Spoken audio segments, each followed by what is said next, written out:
TMP news के studio में खुशामदीद। शेखुपुरा से ब्यूरो चीफ हाजी इमदादुल्लाह हिजाजी की रिपोर्ट के मुताबिक हसनैन करीम एंड वेलफेयर सोसाइटी का कामयाब प्रोग्राम, मुअज़्ज़िज़ मेहमानों की शिरकत। हसनैन करीम एंड वेलफेयर सोसाइटी के ज़ेर एहतमाम एक पुरवकार प्रोग्राम मुनक्किद हुआ, जिसमें मुख्तलिफ इलाकों से मुअज़्ज़िज़ शख्सियात ने शिरकत करके तकरीब को चार चांद लगा दिए। प्रोग्राम में खुसूसी तौर पर शिरकत करने वाले मेहमानान ग्रामी में चौधरी मोहम्मद आसफ दरावड़, मोहतरम चौधरी रियाज अहमद भट्टी गुजरात, फौजी मोहम्मद मुमताज़ सरगोथा, चौधरी मोहम्मद एहसान दरावड़, फिरोज बटवा और दीगर लोगों ने शिरकत की। अपनी मौजूदगी से तकरीब को रौनक बख्शी।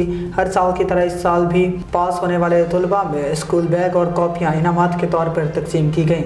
मुंतज़मीन और हाज़रीन ने मेहमानों की आमद को खुशाइंद करार दिया और उनके क़ीमती वक्त को सोसाइटी के लिए बाइस इफ्तिखार समझा। शुरका ने इस मौका पर हसनैन करीम एंड वेलफेयर सोसाइटी की खिदमत को सराहते हुए कहा कि ऐसे प्रोग्राम मुआशरती हमाकी, भाईचारे और फलाही जज्बे को फ़रोग़ देते हैं। आखिर में हसनैन करीम एंड वेलफेयर सोसाइटी की जानिब से तमाम मेहमानों का शुक्रिया अदा किया गया और आइंदा भी इसी जज्बे के साथ फलाही सरगर्मियों को जारी रखने के अज़म का इज़हार किया गया। फिलवक्त इतना ही। मज़ीद खबरों के लिए देखते रहें TMP न्यूज़। अल्लाह हाफ़िज़।